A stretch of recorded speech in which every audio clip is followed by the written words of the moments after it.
قوم نوح جنہوں نے دنیا میں سب سے پہلے بت تراشے اور ان کی پرستش شروع کی، ان کے اس شرک کی کیا وجہ تھی اور وہ 5 بڑے بت کون سے تھے جو بعد میں دنیا کے ہر علاقوں میں پوجے جانے لگے، اور قیامت سے پہلے ایسا کیا ہوگا جس سے وہ بت دوبارہ منظر عام پر آئیں گے۔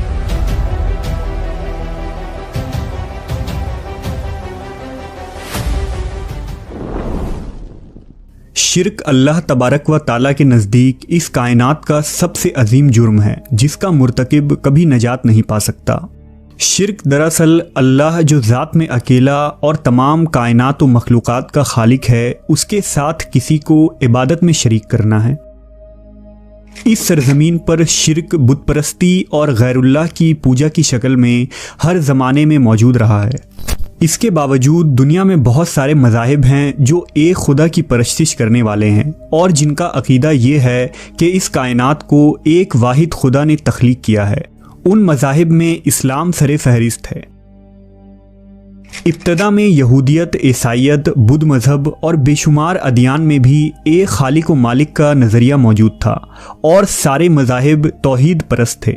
تو سوال یہ اٹھتا ہے کہ بتوں کی پوجا کا سلسلہ آخر کہاں سے اور کب شروع ہوا؟ مورتی پوجا کے متعلق ہمیں بہت سے نظریات ملتے ہیں، جن میں ایک نظریہ یہ ہے کہ ابتدائی زمانے میں لوگوں نے خواب دیکھا جس میں ان کو ان کی پریشانی کا حل یہ بتایا گیا کہ فلاں مقام پر ایک چیز رکھی ہے، اس کی تعظیم کرو تو تمہاری پریشانی حل ہو جائے گی۔ لہٰذا جب وہ لوگ وہاں جاتے اور وہ چیز پاتے تو وہ اس کی تعظیم کرتے اور ان کی پریشانی کا حل نکل آتا۔ اس طرح ان لوگوں نے ان چیزوں کی پوجا شروع کر دی جن میں پتھر، پہاڑ، درخت، دھات کا بنا کوئی سامان یا بت شامل ہے۔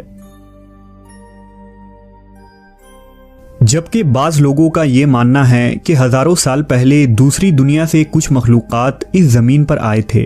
وہ لوگ انسانوں سے ہر معاملے میں ترقی یافتہ اور ذہین تھے، لہٰذا انہوں نے بنی نوع انسان پر ایک لمبے مدت تک حکومت کی، اور ایک وقت ایسا آیا کہ وہ اپنی دنیا میں واپس چلے گئے۔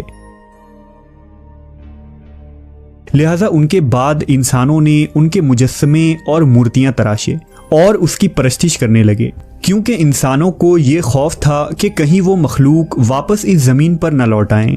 اس طرح مورتی پوجا کا رواج عام ہوا جو آج تک یوں ہی جاری ہے۔ اگر دین اسلام کی بات کریں تو قرآن مجید کے اندر بت پرستی کے ابتدا کے متعلق ایک آیت ملتی ہے جس میں اللہ نے ارشاد فرمایا، اور ان لوگوں نے کہا کہ تم اپنے خداؤں کو ہرگز نہ چھوڑو، اور نہ ود اور سوا کو، اور نہ یغوث اور یعوق اور نصر کو چھوڑو، اور انہوں نے بہتوں کو گمراہ کر دیا۔ یہ آیت حضرت نوح علیہ السلام کی قوم کے ضمن میں ذکر ہوا ہے، اور یہ ان کے بتوں کے نام ہیں جن کی وہ پوجا کیا کرتے تھے۔ یہ 5 بت قوم نوح کے سب سے عظیم بت تھے۔ ود مرد کی صورت پر تھا، سوا عورت کی صورت پر، اور یغوث شیر کی شکل کا، یعوق گھوڑے کی، اور نصر گدھ کی صورت کا تھا۔ قوم نوح اس سرزمین پر وہ پہلے لوگ تھے جنہوں نے شرک کیا اور بتوں کی پوجا شروع کی۔ اس متعلق حافظ ابن عساکر نے حضرت شیث علیہ السلام کے قصے میں بیان کیا ہے کہ جب آدم علیہ السلام اس دنیا میں تشریف لائے تو اپنی اولادوں کو آپ نے واحد اللہ کی عبادت کا درس دیا۔ آدم علیہ السلام کے زمانے میں تمام لوگ توحید پرست تھے، اور یہ سلسلہ حضرت ادریس علیہ السلام کے زمانے تک یوں ہی جاری رہا، جو حضرت آدم علیہ السلام کے بیٹے حضرت شیث کے نسل سے ایک برگزیدہ نبی تھے۔ ادریس علیہ السلام کی اولادیں بھی اللہ کی راہ پر چلنے والی تھیں۔ اس زمانے میں 5 ایسے لوگ تھے جو بہت زیادہ عبادت گزار اور متقی و پرہیزگار بندے تھے، اور انہوں نے اللہ کا خاص قرب حاصل کیا تھا۔ لوگ بھی ان کی کافی تعظیم و تکریم کیا کرتے تھے۔ ان کے نام ود، سوا، یغوث، یعوق اور نصر تھا۔ ان لوگوں نے اپنے لیے مسجدیں بنا رکھی تھیں اور لوگوں کو ان مسجدوں میں بلا کر ذکر و اذکار سکھایا کرتے تھے۔ ہر شخص ان کے پاس آ کر بیٹھتا اور انہیں پسند کرتا تھا۔ ان کی صحبت کی وجہ سے لوگ بہت زیادہ دیندار ہو گئے تھے۔ لیکن جب ان 5 بزرگوں کا انتقال ہوا تو لوگ بہت غمگین ہو گئے۔ ان سے محبت رکھنے والے لوگ ان کی وفات پر بہت افسردہ ہوئے، یہاں تک کہ ان کے دلوں میں عبادت کا جو شعلہ بھڑکا تھا وہ بھی آہستہ آہستہ ٹھنڈا ہونے لگا۔ وہ آپس میں کہنے لگے کہ اب ہمیں عبادت میں لذت کیسے ملے گی، اب ہمیں اللہ سے قریب کون کرے گا۔ وہ لوگ مجاور بن کر ان کی قبروں پر بیٹھ گئے اور رونا پیٹنا شروع کر دیا۔ شیطان نے جب یہ منظر دیکھا تو اسے لوگوں کو گمراہ کرنے کا اچھا موقع نظر آیا، لہذا ابلیس ایک نیک بزرگ کی صورت میں ان کے پاس گیا اور کہا کہ تمہیں پہلے جیسے عبادت میں لذت مل سکتی ہے جیسا کہ تم ان کی زندگی میں ان کے ساتھ رہ کر حاصل کیا کرتے تھے۔ لوگوں نے اس سے پوچھا کہ یہ کیسے ممکن ہے؟ شیطان نے ان سے کہا کہ تم ان 5 بزرگوں کی شکلوں کو پتھر پر تراشو اور اس پر ان کے لباس پہنا دو اور ان بتوں کو مسجدوں میں رکھ دو، اس طرح تم انہیں نہ بھولو گے، اور جب ان کے بت تمہارے سامنے رہیں گی تو عبادت کے وقت تمہیں ایسا محسوس ہوگا کہ وہ تمہارے ساتھ موجود ہے۔ شیطان کی یہ تجویز لوگوں کو کافی پسند آئی۔ ان لوگوں نے شیطان کے مشورے پر عمل کیا اور ان 5 بزرگوں کی مورتیاں تراش کر انہیں عبادت گاہوں میں رکھ دیا۔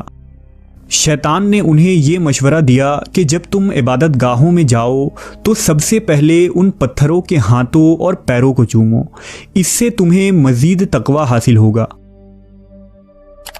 لہذا کچھ عرصے بعد ان کی آنے والی نسلوں نے ان کو چومنے کے ساتھ ساتھ ان کے آگے سجدہ کرنے لگے، اور آہستہ آہستہ وہ لوگ اللہ کی وحدانیت کو فراموش کر بیٹھے۔ شیطان نے انہیں یہ کہہ کر گمراہ کر دیا کہ تمہارے باپ دادا ان بتوں کی پوجا کیا کرتے تھے اور یہی تمہارے حقیقی خالق و مالک ہیں۔ اب یہ لوگ مکمل طور پر شرک و کفر میں مبتلا ہو چکے تھے، اور اس طرح اس زمین پر سب سے پہلے بت پرستی کی ابتدا ہوئی۔ جب قوم نوح کے لوگ دوسرے علاقوں میں جا کر بسے تو اپنے ساتھ ان بتوں کو بھی وہاں لے گئے، اور یہ 5 بڑے بت عرب و عجم کے مختلف علاقوں میں پہنچے، اور اس طرح پوری دنیا میں بت پرستی پھیل گئی۔ تاریخ کے مطالعے سے پتہ چلتا ہے کہ ود اور نصر کو قدیم بابلی لوگوں نے اپنا دیوتا بنا لیا تھا۔ ود کے مجسمے بابل میں بیل کے نام سے پوجے جاتے تھے، جبکہ یمن میں ہمیار کی حکومت میں نصر کی پوجا کی جاتی تھی، اور وہاں نصر کا ایک عظیم مندر موجود تھا۔ جبکہ بعد کے زمانے میں یہ بت عرب میں بھی پوجے جانے لگے، اور قریش کے بڑے بڑے قبیلوں نے یغوث اور سوا کے بت بنا لیے۔ وہ ان کے آگے سجدہ کرتے، حاجت روائی کرتے اور ان سے مدد طلب کیا کرتے تھے۔ آج شرک و بت پرستی کی یہ گمراہی مسلمانوں کے اندر بزرگ پرستی اور قبر پرستی کی شکل میں داخل ہو چکی ہے، اور ناقص العقل مسلمانوں نے آج قوم نوح کی طرح نیک بزرگوں کی قبروں کو سجدہ گاہ بنا رکھا ہے۔ قرب قیامت میں مسلمانوں کا ایک گروہ پھر سے ان بتوں کی کھلے عام پوجا کریں گے، جیسا کہ نبی کریم محمد صلی اللہ علیہ وسلم نے پیشن گوئی فرمائی ہے کہ قیامت اس وقت تک قائم نہ ہوگی جب تک میری امت کے کچھ قبائل مشرکوں سے نہ مل جائیں، اور جب تک میری امت کے کچھ قبائل ان بتوں کی عبادت نہ کریں گے۔ یہ بات واضح ہے کہ بت پرستی کی شروعات بزرگ پرستی سے ہوتی ہے، یعنی فوت شدہ نیک شخصیات کے شان میں غلو کرنا اور پھر ان سے مشکل کشائی اور حاجت روائی کے لیے ان کے قبروں پر مجاور بن کر بیٹھ جانا ہی شرک کی سب سے بدترین شکل ہے، جس فتنے سے آج امت مسلمہ دوچار ہے۔ یہی وجہ ہے کہ امام الانبیاء حضرت محمد صلی اللہ علیہ وسلم نے کسی بھی قبر کو پختہ کرنے، اس پر میلہ لگانے اور اس کے آگے سجدہ کرنے سے سختی سے منع فرمایا ہے۔ بلا شبہ شرک، بت پرستی اور قبر پرستی تباہی و گمراہی کا راستہ ہے، اور کامیابی صرف اور صرف اس لاشریک معبود کی عبادت اور پرستش میں ہے جو نوح، ابراہیم، موسیٰ، عیسیٰ، محمد صلی اللہ علیہ وسلم اور تمام بزرگ و اولیاء کا خدا ہے۔